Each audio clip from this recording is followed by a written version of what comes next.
la forme, même si... Bon, on va commencer l'une des rares sessions en français qui a emmené tant de monde. Merci d'être là. Alors, je me présente, même si vous me connaissez tous déjà, mais Tony Toufik, directeur du programme canadien de Bourse La Francophonie. Alors, je passe la parole à Monsieur Paclin. Non, en fait, c'est ça, on est obligé. Oui, bonjour, je suis Didier Paclin, je suis donc professeur à la faculté de sciences de l'éducation donc à l'Université Laval et j'ai beaucoup de plaisir à collaborer depuis quelques années maintenant, parce que ça va faire bientôt 2 ans qu'on a mis ça sur la table, à ce projet. Merci. Merci, M. Paclin.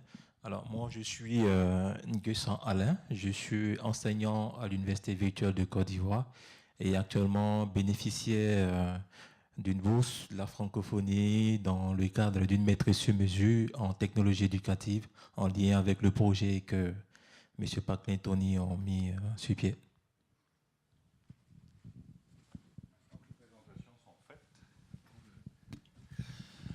Donc, le plan de la présentation, bon, un rapide rappel du programme du PCBF.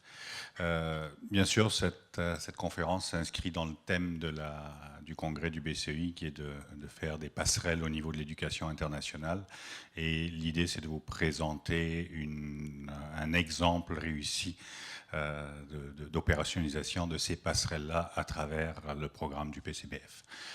Donc on va survoler rapidement du contexte à la création du projet en tant que tel, une présentation du projet et de ses activités, l'exemple du partenaire bénéficiaire, parce qu'actuellement nous avons 6 boursiers qui viennent de l'Université virtuelle de Côte d'Ivoire et un boursier qui vient du Niger qui suivent actuellement ce programme.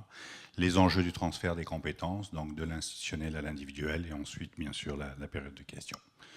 Donc, très rapidement, même si vous le connaissez, un bref survol, le profil du programme. Donc, le PCBF, qui est un programme de bourse qui existe maintenant depuis 37 ans, qui permet d'offrir des bourses dans les 37 pays membres de la francophonie et bénéficiaires de l'aide publique au développement, qui permet à environ une centaine de boursiers chaque année de venir poursuivre des programmes de 2e et 3e cycle. Et c'est bien sûr le gouvernement du Canada, au travers d'Affaires mondiales Canada, qui finance ce programme depuis 1987. Nous fonctionnons avec bien sûr des résultats à atteindre. Donc au niveau des résultats immédiats, donc on doit avoir des boursiers qui sont intégrés dans des programmes qui répondent aux besoins. On doit créer des interactions importantes, des femmes dont les compétences sont renforcées. Au niveau des résultats immédiats, intermédiaires, on va avoir des boursiers qui sont réintégrés dans leur institution et bien sûr plus de femmes qui occupent des postes clés dans les institutions. Et au niveau des résultats ultimes, c'est bien sûr des institutions dans les 37 pays qui ont été renforcées. Dans le cadre de la présentation d'aujourd'hui, le thème, bien sûr, nous nous arrimons par rapport au fait qu'on a besoin d'avoir des programmes qui répondent à des besoins et que ultimement les institutions des bénéficiaires de ces programmes-là ont eu leurs capacités qui ont été renforcées. Un bref survol des réalisations jusqu'à présent. Nous avons à peu près plus de 2500 boursiers qui ont bénéficié du programme depuis une trentaine d'années. La très grande majorité, comme vous pouvez le voir, c'est bien sûr l'Afrique. Alors l'Afrique de l'Ouest avec quasiment 50% d'où proviennent les boursiers. Et par la suite, vous avez l'Afrique centrale avec environ 35%. Puis par la suite, le reste est bien sûr est entre l'Afrique du Nord, le Moyen-Orient, l'Asie-Pacifique, l'Afrique de l'Est et l'Amérique et les Caraïbes. Les résultats en 30 ans, comme je vous disais, ça fait cette année que nous célébrons les 30 ans. Donc on a 2500, exactement actuellement 2540 bourses qui ont été attribuées dans les 37 pays. Donc ce qui donne plus de 2000 diplômés. La différence est bien sûr entre les abandons et les échecs. Donc plus de 2000 diplômés de 30 établissements universitaires francophones, plus de 800 boursières, un taux de réussite quand même global de plus de 80%. Et un taux de satisfaction de la formation reçue au Canada par les boursières et boursiers de plus de 90%. Et les boursières et boursiers sont réintégrés dans leurs institutions et dans leurs fonctions à un taux de 87% dans les 6 mois qui suivent leur retour. Donc ce sont quand même des résultats assez probants.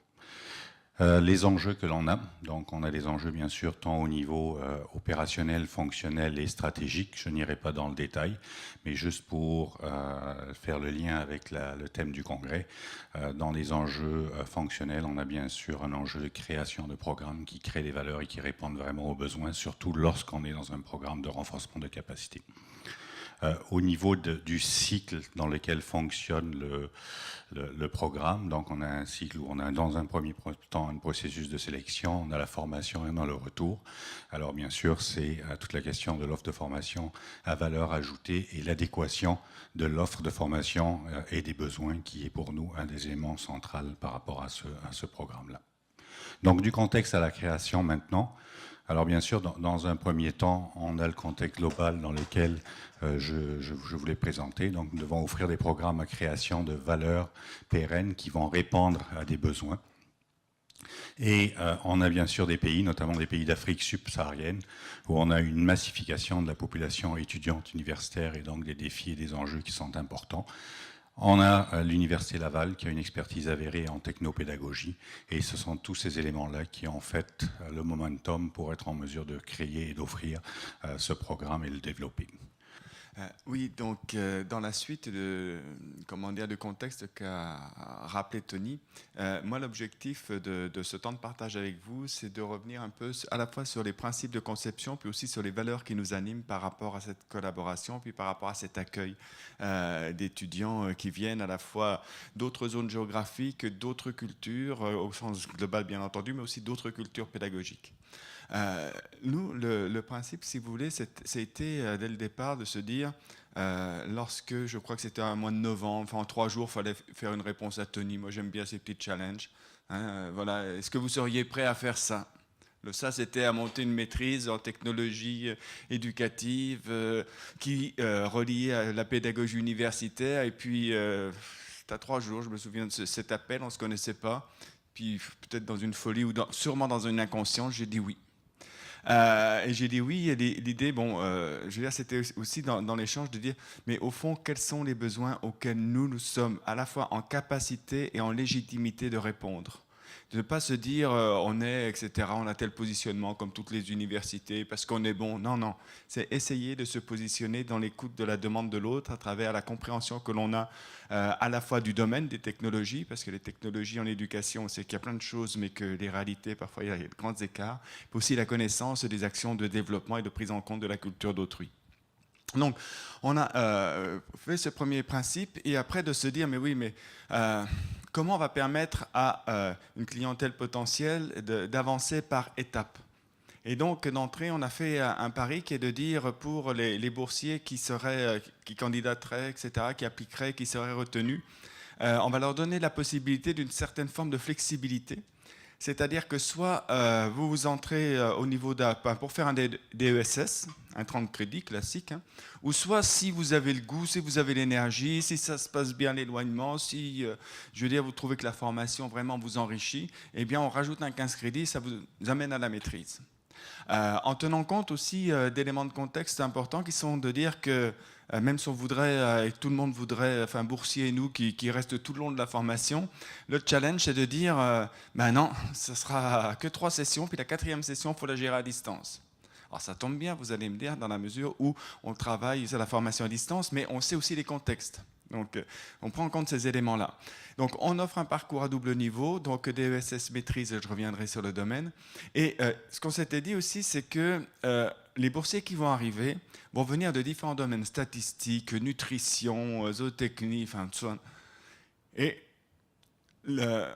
en regardant autour du campus, enfin, ce qui se faisait au niveau du campus, le campus Université Laval, je ne regarde pas, mais les autres, 16 facultés plus 1, c'est-à-dire que nous avons tous les domaines sauf sciences vétérinaires. Et donc l'idée, c'était de se dire, nous, on va proposer notre terrain comme étant le lieu de stage pour ces boursiers et un lieu de stage dans leur domaine, au plus près de leur domaine, de façon à ce que la dimension, du domaine des sciences qu'ils couvrent soit prise en compte dans la conception. Parce qu'on sait très bien qu'on ne fait pas du design pédagogique en théologie, en sciences de l'éducation, en sociologie, comme en génie. Donc c'est comment aussi prendre ça. Et puis, bien sûr, une formation, qu'est-ce que c'est? Ce sont des cours, d'accord, X cours. mais ça ne fait pas tout. Je veux dire, c'est comme en cuisine, j'ai la farine, j'ai le lait, j'ai le sel, etc. J'ai tout, mais est-ce que je suis capable de faire un cake? Est-ce que je suis capable de faire quelque chose? Et donc le pari que l'on fait, c'est le pari de l'accompagnement, c'est-à-dire le pari de l'accompagnement qui, lui, n'est pas accrédité rien du tout. C'est juste par des rencontres qui vont augmenter au fur et à mesure des sessions, de façon à ce que dès lors où les boursiers et les boursières commencent à se situer dans l'organisation pédagogique, dans le climat, les tunnels, etc., comment on mange, comment on vit là, là, je peux me dégager du temps pour penser à mon projet. Et l'idée, c'est d'arriver par des accompagnements, c'est le jeudi, c'est 1h30, vous voyez, c'est des choses très simples, mais c'est vraiment d'être à leur côté pour dire, OK, vous êtes venus avec une idée comme ça, et il va falloir partir avec un projet comme ça. Notre objectif, si vous voulez, c'est que lorsqu'ils vont rentrer au pays, donc à l'automne 2018, c'est ça, ils arrivent avec quelque chose qu'ils vont pouvoir mettre en œuvre. Donc il y a tout ce travail d'anticipation aussi dans les principes de conception, puis on en discutait tantôt avec Tony, c'est comment, je veux dire, anticiper le retour au pays, qui soit un retour d'intégration à la fois des individus, mais à la fois du bagage, de nouvelles connaissances et capacités. Donc tout ça, c'est un peu ce qui nous a animés. Et bien sûr, il fallait répondre vite, donc on n'allait pas refaire toute la grande roue du BCI, hein, de dire on refait quelque chose, etc. Donc, moi j'ai fait le choix de travailler avec un programme porteur. Bon, on a pris le programme en technologie éducative et de se dire, on dit bon, on n'appelait pas ça comme ça, mais au fond aujourd'hui, qu'est-ce qu'on a fait de cela? On a fait une majeure. Une majeure qui fait qu'on n'a pas été obligé de faire toute la grande roue et on a permis comme ça, là ça s'est fait, alors je vais vous le dire entre nous, le point de friction, on peut dire ça comme ça, c'est avec certains collègues qui me disent mais pourquoi tu n'as pas retenu mon cours dans cette majeure? Oui, ça c'est... Alors, vous voyez, quand ça se discute au niveau d'un comité de programme, à un moment ça dit et moi je veux que mon cours, maintenant mon gars, vous allez comprendre pourquoi ton cours, ça ne matche pas avec ça. Donc voilà, ça c'est la plus grande difficulté pour dire les choses, c'est qu'on les a vécues. Et l'idée aussi, c'était d'assurer une progression pédagogique adaptée. Alors bien sûr, on est dans des formats de cours qui sont les fameux 45 heures, 3 heures, enfin 3 crédits, etc. Mais en fait, ce qu'on a essayé aussi de dire, on ne va pas proposer 5 cours à la session. On sait très bien que, je veux dire, les modalités pédagogiques du système québécois, etc., sont fort différents d'autres modèles pédagogiques, et que l'acculturation à ce modèle pédagogique, ça prend bien le temps d'un cours. Donc, on a réparti les cours, et vous verrez tout à l'heure comment ça se répartit. Et puis, ce que nous avons décidé aussi, c'est non pas de faire des cours spécifiques, mais de maintenir l'effet cohorte donc, de ces boursiers, mais dans une approche inclusive, c'est-à-dire avec des étudiants d'autres horizons. Bien sûr, majoritairement des Québécois, mais on aurait pu, dire, ben voilà, ils sont peut-être suffisants pour faire des cours. Non, non. Pour moi, le principe, c'était, faut que, entre autres, la formation s'est fondée sur l'échange, s'est fondée sur la confrontation au regard de l'autre, et donc il faut absolument, permettre de pouvoir découvrir d'autres possibles. Donc, on est parti là-dessus avec, bien entendu, ça c'est le pédagogue de base qui parle, mais c'est vraiment de base, de dire, voilà, quelles sont les compétences. Alors, je ne vais pas vous les décliner. Si vous voulez, on a un support pour vous. Donc, on vous le laissera, tout ça, c'est écrit. Mais de se dire, il y a 8 compétences qui sont à la fois de situer une pratique par rapport aux repères fondamentaux, au fond, même si c'est en technologie éducative. Si on ne permet pas aux boursiers et aux autres étudiants de comprendre ce qu'est apprendre, vous pouvez mettre toutes les technos, ça ne marchera pas. Donc on revient aux fondamentaux pour repositionner en fait la place des technologies éducatives. Et puis ce qui nous intéresse aussi, c'est d'amener le dernier, là, c'est là ici, voilà. Bon, peut-être pas. Enfin bref. En bas, la compétence 8, mais aussi d'adopter une posture réflexive. Parce que de se dire, OK, on voit plein de choses, et vous connaissez très bien la problématique, je vois plein de choses, oui, mais moi, dans mon contexte, je ne peux pas. La question, c'est qu'est-ce que je peux faire au regard de ce que je viens d'apprendre et ce que je connais de mon contexte et de ce que je sais que mon contexte peut faire demain.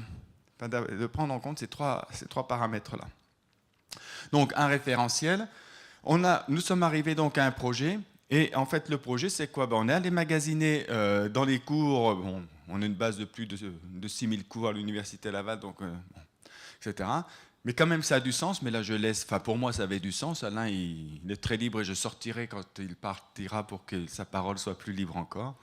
Et en fait, c'est une approche programme, mais c'est tout bête. Hein, c'est ce qui me permet aussi aujourd'hui de dire à tel collègue, quand il me pose la question, mais pourquoi tu n'as pas pris mon cours? Ton cours, il est très très bien.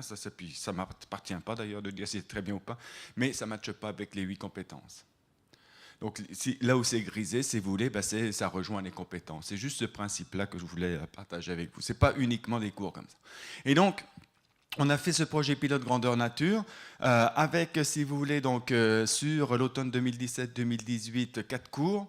Ce qui est en bleu, ce sont les cours donc, qui conduisent au DESS. Et dès lors où l'étudiant veut se dire tiens, je suis prêt, là, ils étaient prêts dès le début.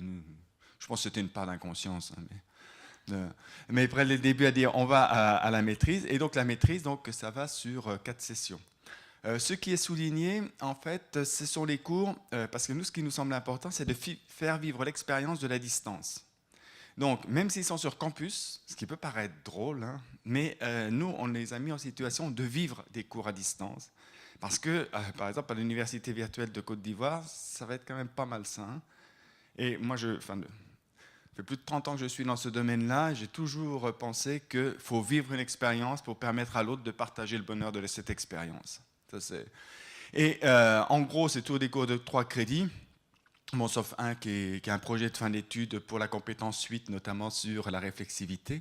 Et puis, il y a des stages, et les fameux stages. Donc, il y a 2 cours qui correspondent à des stages, qui sont les 11 et 10, qui correspondent donc aux stages qui vont avoir lieu sur le campus. Vous voyez, ça va, c'est tout simple. Hein. Voilà ce qu'on a fait. Et maintenant, je vais vous quitter, parce que c'est Alain qui va parler, et pour libérer sa parole. Non. Pardon. Alors, merci, M. Paclet. Alors, ce que je voudrais dire, l'Université virtuelle de Côte d'Ivoire, en général, ça dit, quand on parle d'université virtuelle, on a bien envie de savoir ce que c'est et tout ça. Donc, je vais juste rappeler le contexte dans lequel cette université a été créée. Alors, il faut dire que la première université en Côte d'Ivoire a été créée en 1964. Et à cette époque, l'université avait une capacité de 1700 étudiants. Ouais. Et donc, à partir des années 1980, il y a eu une augmentation progressive des étudiants jusqu'à atteindre son pic dans les années 90. Et là, en ce moment, c'était vraiment, les conditions étudiantines étaient vraiment difficiles. Et donc, le gouvernement a été obligé de créer 3 autres universités dans les années 90. Mais malgré ces 3 universités-là, 10 ans après, le problème de la surpopulation a toujours perduré. Et donc, ça aboutit à la création en 2012 d'une autre université. Et donc, dans ce contexte-là, l'État, dans sa politique de création d'universités, afin de favoriser l'accès à un plus grand nombre, a été obligé de réorienter sa politique dans le but de prendre encore plus d'étudiants. Et donc, c'est ce qui aboutit à la création de l'université virtuelle. Et donc, cette massification, il faut dire qu'elle a beaucoup de conséquences quand même. Et donc, j'aimerais rappeler quelques-unes. Donc, nous avons des infusions d'infrastructures pédagogiques parce que le fait qu'il y ait beaucoup d'étudiants, et donc les salles de travaux dirigés, les amphithéâtres deviennent exigus. Et du coup, il y a des difficultés d'apprentissage, un taux d'échec et d'abandon qui est très élevé. Et les étudiants se trouvent isolés parce que, étant en difficulté d'apprentissage, donc ils sont vraiment isolés.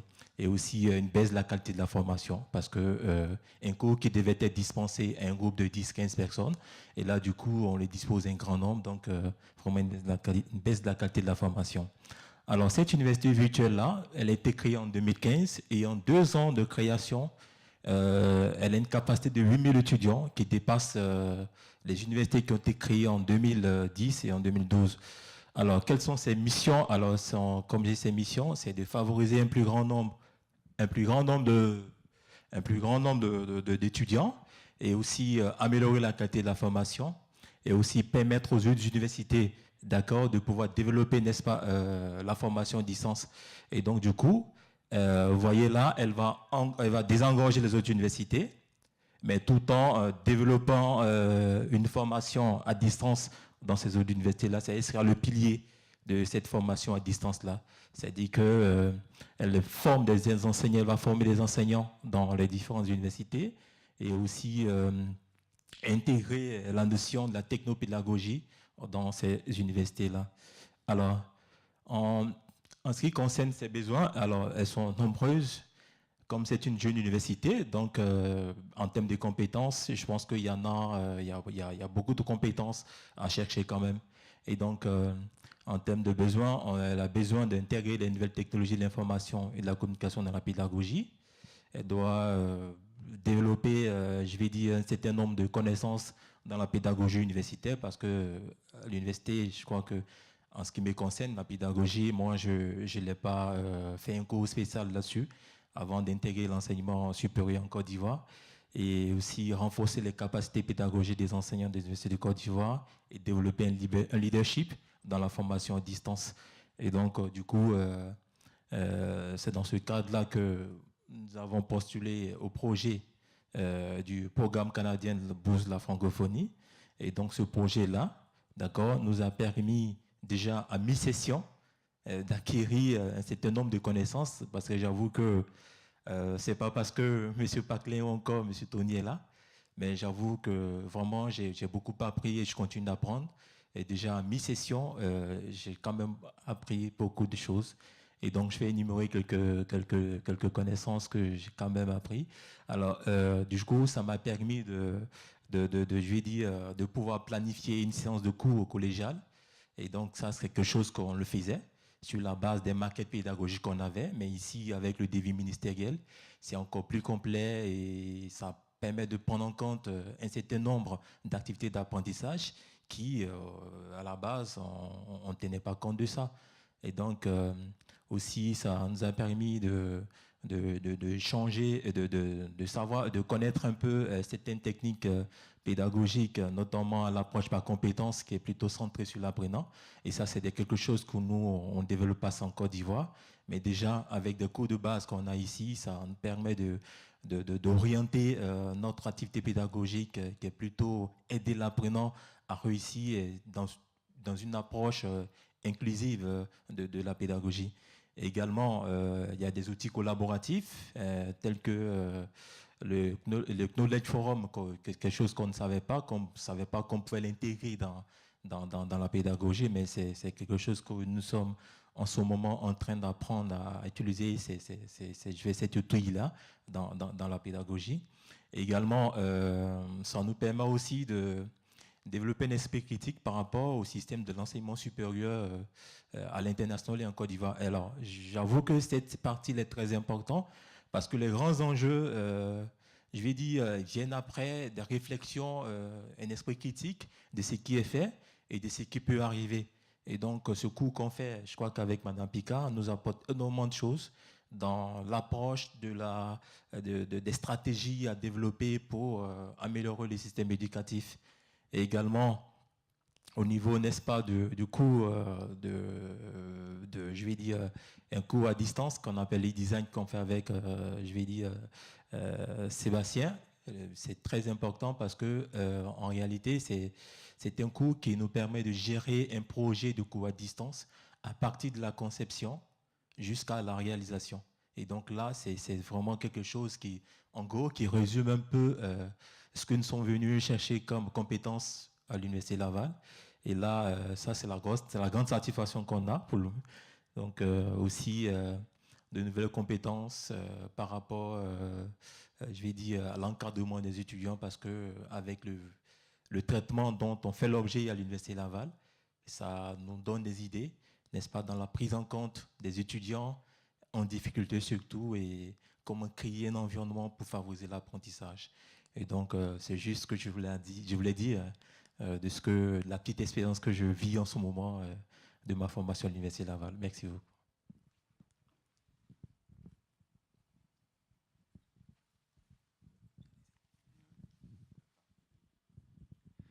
Donc, pour terminer, si vous voulez, après pouvoir passer à un temps d'échange, qu'on espère dense, riche, pas forcément long, mais qu'on puisse bien se comprendre sur le projet.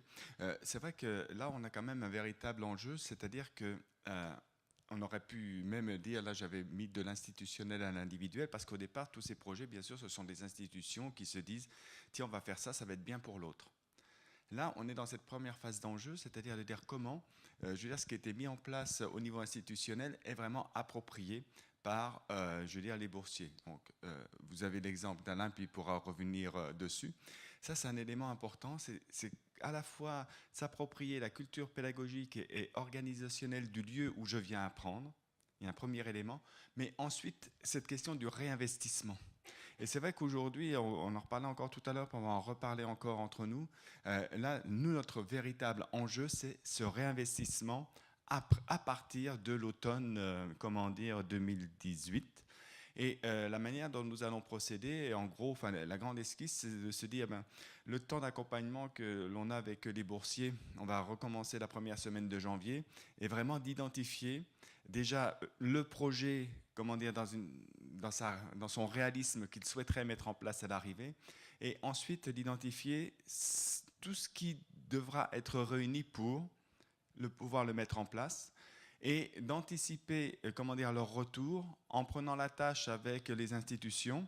Et entre autres, Tony va être en Côte d'Ivoire au mois de janvier pour ça, pas que pour ça, mais aussi pour ça, pour que, en fait, il y ait un véritable accueil du boursier et de son projet au retour. Pour pas dire, ah oui, t'es parti, mais nous, pendant ce temps-là, on a fait ton travail, on connaît bien ça, hein, on a fait ton travail à ta place.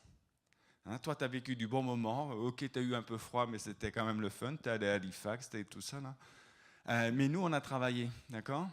Donc, tu ne vas pas nous embêter avec ça. Je ne dis pas que c'est toujours comme ça, mais personnellement, je sais qu'il y a ce risque-là. Et donc, on essaye d'anticiper ce risque-là, premier élément. Donc, en réduisant le projet de façon à ce que ce soit un projet faisable dans un pas de temps qui n'est pas trop long. Juste montrer qu'il y a d'autres avenues possibles. Ouvrir des chemins. Faire un premier petit tour de roue pour dire « Ah oui, on pourra aller là ». Parce qu'on peut très bien imaginer qu'il y ait toutes les infrastructures de cette université virtuelle comme d'autres universités virtuelles, si je pense au Sénégal par exemple, mais qu'ensuite, il faut donner de la chair autour de l'os. Donc la deuxième chose, c'est aussi de se dire comment pouvoir inscrire ça dans le temps. Et l'idée que l'on a, c'est que également les boursiers qui le souhaitent, hein, mais puissent comment dire, être des ambassadeurs, mais également comment nous, on peut les soutenir dans cette mission d'ambassadeur. C'est-à-dire que dès lors que la formation va être terminée, parce qu'à un moment ça se termine, il y a diplomation, etc., comment maintenir pendant une certaine durée, mais à des coûts qui sont vraiment minimes, hein, je veux dire, comment dire, ça peut être des webinaires, ça peut être une plateforme dont on va, moi l'idée c'est de faire un co-design avec eux, qui va permettre de soutenir leur activité entre eux. Parce que ce qu'il faut bien comprendre aussi, c'est qu'ils sont 7, ils ne sont pas tous à Abidjan. Dès lors où on n'est pas à Abidjan, c'est comme si on était ailleurs. Et donc, c'est pas uniquement, je veux dire, Québec-Abidjan à gérer. C'est aussi Abidjan et d'autres. Donc, c'est être dans cette logique-là, c'est-à-dire pour inscrire dans le temps. Et puis, je veux dire, ce qu'on espère beaucoup, c'est qu'on puisse avoir plusieurs promotions. Pas parce que ça fait des crédits qui rentrent, c'est pas du tout ça. Bien sûr, on est tous intéressés à ça, mais ce n'est pas ça qui est le plus important. C'est pour que petit à petit, à partir de ce noyau qui se constitue là, eh bien, ça puisse cristalliser qu'il y ait une véritable équipe en interne. Et que petit à petit, eh bien, OK, on aura gagné quand ils diront, voyez ce qu'on a fait. Et puis maintenant, vous pouvez venir nous visiter pour, je veux dire, vous montrer toutes nos expériences. Et là, c'est là où on aura gagné. Et moi, je me dis, dans un 5 à 10 ans, on pourra se reparler. Mais je dis ça, et pas trop avant, parce qu'il faut le temps. Merci. Merci beaucoup Didier. Donc ça met terme à la présentation parce qu'on voulait beaucoup plus travailler sur les échanges. Mais en conclusion, je dirais l'élément, comme Didier en a parlé, puis comme Alain en a parlé, c'est que, et je reviens par rapport au thème du congrès où on dit de créer des passerelles internationales. Et l'élément de créer des passerelles internationales, c'est de la gestion de changement que l'on veut faire. Et cette gestion de changement-là que l'on veut faire, elle se base à un moment avec des projets qui sont porteurs, qui sont création de valeur, mais que tout le monde est gagnant. On ne crée pas juste des partenariats à l'international, puis des projets internationaux si on a juste notre vision à nous en disant voici c'est quoi notre avantage. Comme a dit Didier, c'est pas juste une question d'avoir plus de crédits à donner, pas plus de cours à donner. L'idée c'est qu'on est dans quelque chose qui est structurant et sur lequel il y a un partage, dans lequel il y a une volonté, il y a des porteurs de dossiers aussi, il y a des agents de changement, qui sont, et que nous on essaie de faciliter, qui sont Didier, qui est prêt à s'investir, qui est prêt à partager une expertise qui a été développée, mais qui est prêt à la donner dans un objectif de ce partage-là, mais aussi des institutions dans les pays qui sont intéressés et qu'on est dans une dynamique de cheminement qui va être sur du moyen long terme et non pas juste sur une vision de court terme. Et je pense que c'est les éléments principaux que l'on doit retenir. Et après ça, bien sûr, on va toujours avoir des défis internes, externes, des embûches, mais une fois qu'on sait vers où on s'en va en termes et pourquoi on le fait, mais à ce moment, c'est beaucoup plus facile par la suite de lever toutes les barrières que l'on peut retrouver et que vous pouvez retrouver au niveau des institutions aussi. On a toujours des personnes qui vont... Je dis toujours la différence entre le fou et le génie. Le génie a réussi alors que le fou n'a pas réussi. Et pourquoi le fou n'a pas réussi? C'est parce qu'il y a eu trop d'embûches et il n'a jamais été capable de passer au travers. Mais le génie a réussi à les passer au travers, Donc voilà, alors la parole est pour vous maintenant, pour toutes les questions, la partie d'échange, etc. Comme l'a présenté Didier rapidement au départ, c'est l'idée avec laquelle on est parti dès le départ, c'est partir de l'existant. Parce que c'est sûr que si on veut créer quelque chose sur mesure, vous allez tous l'avoir dans vos institutions, les facultés d'études supérieures, etc. vont vous dire, on est en train de l'offrir pour combien d'étudiants, pour combien de temps, etc. pour vraiment avoir les investissements qui vont être requis versus qu'est-ce qu'on va avoir comme bénéfice. Donc on est parti beaucoup plus par rapport à qu'est-ce qui s'offre au niveau de l'Université Laval comme cours pour aller chercher et monter quelque chose qui est, oui, pilote, mais qui n'est pas de partir à partir de zéro, mais qui est partir à partir d'un existant. Donc pour le PCBF en tant que tel, ça a été juste d'orienter le besoin vers l'Université Laval pour dire voici c'est quoi notre besoin, comment on peut réussir à trouver un modèle qui se développe sans forcément re-questionner tout le processus et mettre en place quelque chose. Donc, nos boursiers, Alain, il est autant à l'Université Laval dans ce programme-là qu'il aurait pu être dans une maîtrise de santé. Je veux dire, il s'inscrit à des cours, etc. Alors c'est sûr par la suite qu'il y a des éléments qu'on met en place, mais qui sont marginaux. Donc quand Alain et toute la cohorte vont repartir en Côte d'Ivoire pour l'automne, il y a toute la question de réimplantation du projet. Et là, à ce moment, il y a toute une question de suivi qui va être fait par Didier et son équipe. Et là, à ce moment, oui, on va mettre des ressources en place pour ce suivi-là, mais ils sont marginaux par rapport à l'ensemble. C'est sûr que si on part à partir de zéro pour dire, bon, Université de Moncton, développez-nous tel programme, mais là, à ce moment, on va se retrouver avec des coûts trop importants sur lesquels on n'est pas en mesure d'avoir une garantie sur la capacité de les financer. Excusez. Donc, c'est vrai que je n'ai pas encore reçu le chèque de Tony. Mais je vais peut-être aussi préciser ma position institutionnelle. Enfin, moi, je suis prof titulaire d'une chaire de leadership en pédagogie de l'enseignement supérieur. Et dans mon mandat, j'ai aussi le développement d'actions de formation, que ce soit en interne, en externe, etc. Donc, moi, je le prends dans mon mandat. Et si vous voulez, ça rentre dans mon temps, à la fois dans mon temps institutionnel et mon temps passionnel. Parce que tout ne rentre pas dans le temps institutionnel, on s'entend. Hein. Donc là, on est dans cet esprit-là, parce que moi, c'est de gens, si vous voulez, de collaboration à laquelle je crois beaucoup, mais je vais même plus loin, parce que je réfléchis sur une autre formation aussi en pédagogie universitaire, mais de la monter avec d'autres universités. Je pense qu'il y a aussi des modèles à inventer. Je sais qu'on cherche tous à avoir les étudiants, mais ça, on le sait. Mais on sait aussi qu'on a des marchés à prendre, ou en tout cas, on peut le dire autrement, mais où on peut y aller ensemble et chacun, en apportant ses compétences, parce qu'on a tous des couleurs qui sont très spécifiques. Et je pense que si on arrive à mettre ensemble nos couleurs, on aura un beau tableau qui, à mon avis, sera apprécié par vraiment une large population. On pourrait très bien imaginer, mais j'en ai jamais parlé comme ça, mais de dire sur ce projet-là ou sur d'autres, hein, et ben, tiens, peut-être que là, on ne peut pas y aller tout seul, mais là, peut-être qu'on peut y aller à plusieurs, dès lors où à la fois chacun s'y retrouve et où on gagne du temps. Vous voyez, quand on a je dis des mères porteuses, enfin, c'est pas très beau, mais des programmes comme ça, mais c'est ça, c'est-à-dire qu'on a une enveloppe qui nous permet d'agréger d'autres cours, et que d'un point de vue institutionnel, on a trouvé les bons chemin, bypass, etc. parce que bon, aussi il y a une culture institutionnelle, ça nous permet quand même de répondre très très vite. Parce qu'on ne peut pas tarder. Ce qui va se passer, moi je sais, puis après je me tais là-dessus, mais je pense que les besoins vont être de plus en plus importants et il va falloir être en capacité d'y répondre le plus en plus vite. Mais le plus en plus vite doit toujours aller avec la qualité. Donc c'est pas à dire, ah oui, là j'ai un cours où il n'y a personne, on va le mettre, puis tout le monde sera content. Et il n'y aura même plus de négociation parce que ça permet de sauver un cours. Non, c'est pas ça. Et nous, par exemple, c'est pas du tout dans ce registre-là. Non. Oui.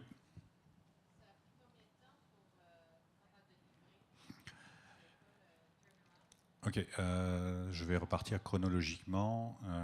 Le besoin s'est exprimé en mai 2015 lorsque j'étais au Sénégal et que j'avais fait une rencontre régionale du PCBF avec 7 pays où on nous avait à ce moment indiqué, vous parlez de renforcement de capacité, donc ça doit répondre à des besoins. Nos besoins au niveau de nos universités actuellement, c'est une explosion, etc. Donc nous, on est revenu avec ça. Je pense que j'ai contacté Alain et l'Université Laval aux alentours de septembre-octobre, à peu près, 2015. On peut retrouver la date et l'heure. Oui. Donc, on parle d'il y a à peu près 2 ans que les premiers contacts ont été faits. Le modèle en tant que tel a été développé pour septembre 2016, mais a été développé tardivement, ce qui fait qu'on n'a pas pu en faire la promotion comme on voulait. Mais au final, on s'est retrouvé avec une première cohorte, comme je dis actuellement, de 7 boursiers qui sont là. Donc ça peut être très rapide, et ça sera d'autant plus rapide que, en tout cas, on n'a pas forcément la science infuse, mais juste en disant qu'on se base sur de l'existant et que l'on manque quelque chose où finalement, puis au niveau des résistances internes aussi institutionnelles, le plus facile c'est mieux parce qu'on a développé d'autres programmes, puis dès qu'on arrive avec quelque chose de nouveau, avec une nouvelle appellation, etc., là les murs institutionnels se lèvent. Et donc, je dirais en un an, c'est possible de le faire en termes de chronologie. Mais il faut s'assurer qu'au niveau calendaire de chacun, ça rentre. J'aime bien faire des compléments après Tony dit tout, mais non, si. Parce que en fait, la dynamique, si vous voulez, c'est qu'on a fait à partir de l'existant, et maintenant, on se dit tiens, il y aurait peut-être un cours qu'il faudrait refaire autrement. Donc là, je travaille sur un cours, etc. Mais le cours sur lequel je travaille, il va servir à d'autres clientèles aussi. Vous voyez, c'est cette idée-là. Mais dès lors où il y a le besoin, personne ne va dire qu'il ne faut pas le mettre. Vous voyez, c'est aussi faire naître le besoin comme ça. C'est-à-dire, il y a un petit côté cheval de Troie dans l'affaire. C'est-à-dire qu'on met en place quelque chose qui est connu, qui ressemble à un cheval, qu'on a l'habitude de voir tous les matins dans le pré du campus. Puis, il y a un moment, il y a des choses qu'on va faire bouger. Et on est en essai-erreur quasiment. Je veux dire, on avance, on a développé ça, on est en train de revoir quelques éléments. Et c'est pour ça qu'il faut le voir dans une continuité à moyen et long terme. Si on a juste un objectif à très court terme, ça ne marchera pas. Mais si, je pense qu'en Côte d'Ivoire, tel que le système est organisé, on fonctionne par semestre. Et donc, pour l'instant, comme l'université créée, ça fait 2 ans, nous sommes dans la phase d'apprentissage. Et donc, le but, c'est de pouvoir développer de nouvelles filières, des filières qui sont porteuses d'emploi, parce que déjà, les filières existantes ont du mal à trouver, je vais dire, preneurs auprès des employés parce qu'elles sont assez vieilles quand même. Donc, les filières, pour l'instant, sont orientées vers le numérique, c'est-à-dire les sciences numériques et les sciences informatiques. Voilà, donc pour l'heure, c'est ce qui est développé dans cette université virtuelle-là. Mais je crois qu'à moyen terme, le moyen terme aussi, c'est de pouvoir permettre aux étudiants, quoi qu'ils soient inscrits dans leur formation de base, de pouvoir faire des cours, de suivre des cours dans cette université-là. Parce que l'avantage qu'elle offre est que partout où vous êtes, vous pouvez développer cette formation-là. Il y a une certaine flexibilité au niveau, n'est-ce pas, de l'apprentissage, au niveau de la diffusion des cours. Voilà. Donc, pour l'heure, c'est plutôt dans ces stratégies-là, n'est-ce pas, qui est développé avec les autres universités. Mais je crois qu'à long terme, c'est de pouvoir servir de levier, n'est-ce pas, de cette formation à distance dans les autres universités. Parce que dans le contexte actuel, c'est au niveau des parents, il faut dire que c'est un choc culturel et puis un choc, je vais dire, de génération. Parce que ils n'ont pas vécu ça. Ils ne croient pas trop au virtuel. Il y a encore beaucoup de scepticisme.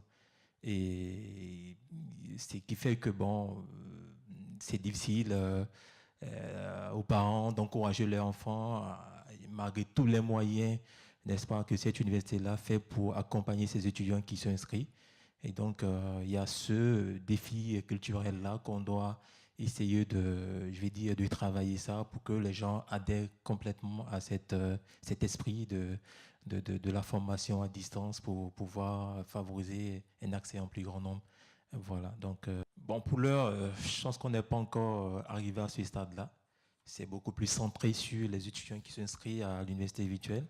Parce que l'idée, c'est de pouvoir créer quelque chose, je vais dire, développer une compétence en interne et puis la partager aux autres universités, mais sans toutefois, je vais dire, avoir une approche exclusive. Hein.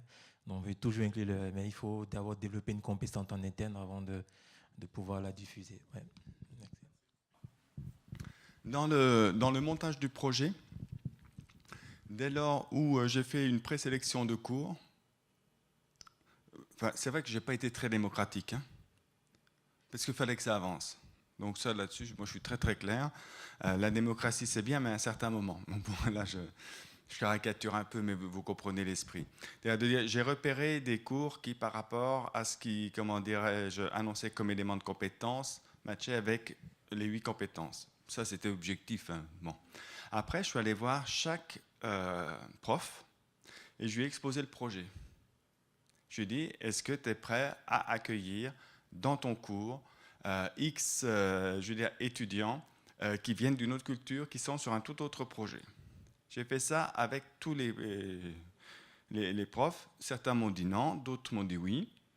Et ça les a amenés à revoir le design de leur cours. Donc en termes de coût, c'est un coût, mais chacun, parce qu'ils se disaient, moi, ils nous proposent ça, bon, comme entre le fou et le génie, enfin moi je ne sais pas où j'en suis, mais génie, non, pas ça. Mais, non, mais il dit, tiens, on va y aller. Habituellement, ils ne nous amènent pas dans le mur. Donc ils ont accepté de jouer le jeu. Et puis, bon, là, que ce soit sur l'approche internationale, que ce soit même... Oui, il y a un cours quand même qui est très spécifique, c'est sur le design pédagogique au collégial. Vous imaginez à l'UNU. Bon.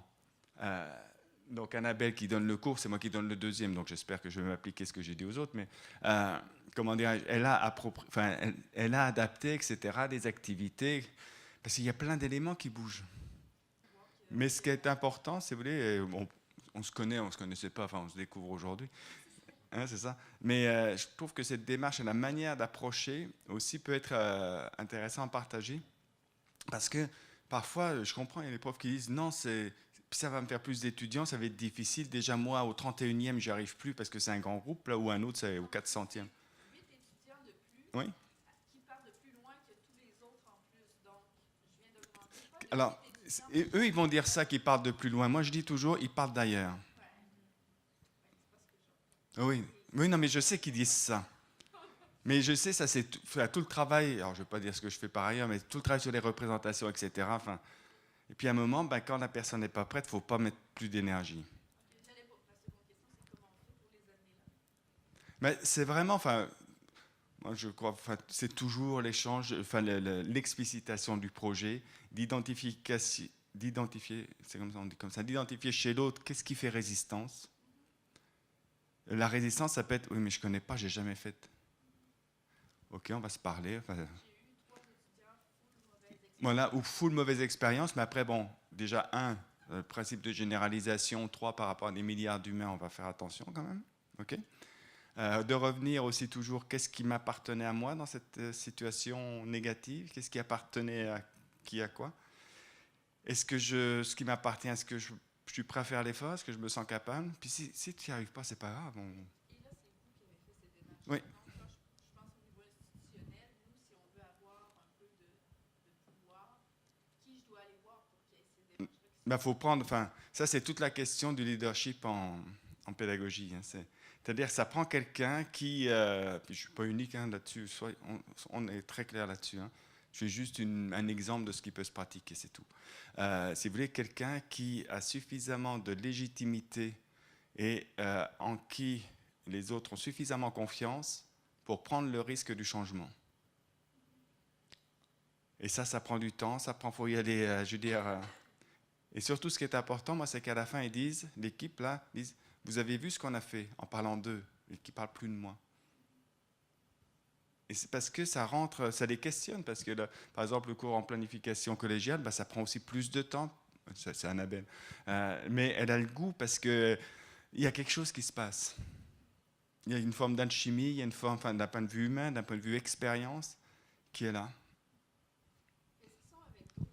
Je sais qu'au PCBF, on a des Haïtiens. Est-ce qu'ils sont avec la Côte d'Ivoire aujourd'hui? Mais est-ce que ce programme-là, il intègre d'autres boursiers PCBF de d'autres pays? Mais il pourrait. Hein. Mais là, actuellement, il y a un Nigérien aussi. Il y a quelqu'un du Niger qui est dans la cohorte aussi. Donc, il y a quand même On avait des personnes, possiblement de Madagascar, d'Égypte, mais bon, après, la candidature est arrivée trop tard. Et puis, il y a aussi une chose, parce qu'une difficulté institutionnelle, moi, j'ai eu 2 difficultés. Hein. La première, c'est des profs qui disent, puis qui ont vraiment failli tout mettre en l'air, dire, moi, mon cours n'est pas là, je vote pas pour dans le... Ah oui, comité de programme et tout, là, il faut y aller. Bon, il se joue autre chose, les gens comprennent, bon. Ensuite, si vous voulez, c'est la croissance que ça... les conséquences de la croissance. Imaginez que on peut pas, je peux pas, par exemple, c'est pas que je peux pas. J'ai plus de difficultés à dire, voilà, on va en avoir 30 d'un coup, et l'année prochaine, ça va faire quoi? On va être en décroissance, donc on va changer de catégorie, notre mode de financement de facultaire va bouger. Donc, c'est ce que je disais tout à l'heure à Anna, j'ai 7-10 par an, ça va.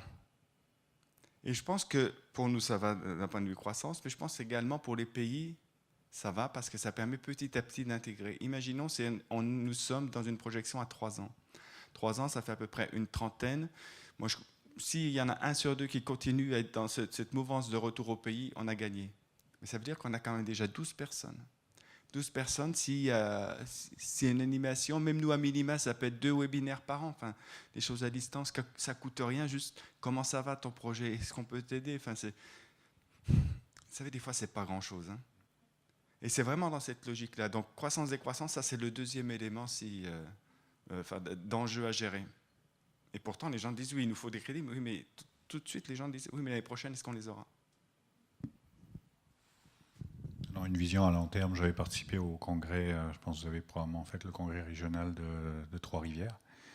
Et il y avait une conférencière qui était intervenue à un moment en disant arrêtez de tout le temps vouloir aller faire, on parle de passerelle universitaire au niveau de l'éducation internationale, arrêtez d'avoir une vision très court terme en disant vous allez vous associer avec les plus grands, etc. Allez prendre des institutions qui ont des besoins, qui vont vous apporter quelque chose et à qui vous allez apporter quelque chose, et mettez-le dans un horizon de 10-15 ans de collaboration et non pas juste 2 ans, 3 ans, etc. Parce que sinon, on s'en va directement à l'échec.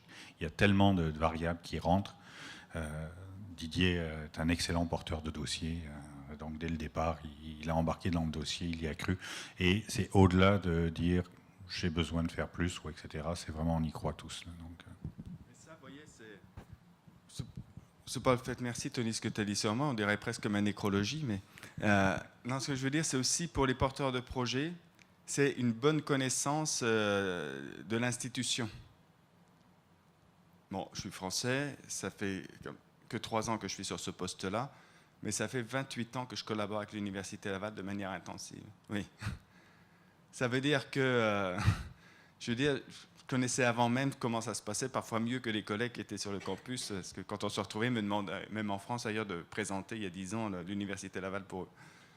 C'est juste dire, c'est cette connaissance des rouages et de dire, ça prend aussi des porteurs qui ne sont pas dans leur département, dans leur discipline, etc. C'est pas que, quoi, c'est ça. Et c'est pas que c'est pas bien, c'est pas ça. C'est juste dire, il faut cette ouverture-là. Pour bien connaître, parce qu'il faut anticiper les irritants. il y a une autre session, je pense. Ils doivent attendre à la porte. Ok, parfait. Mais merci beaucoup.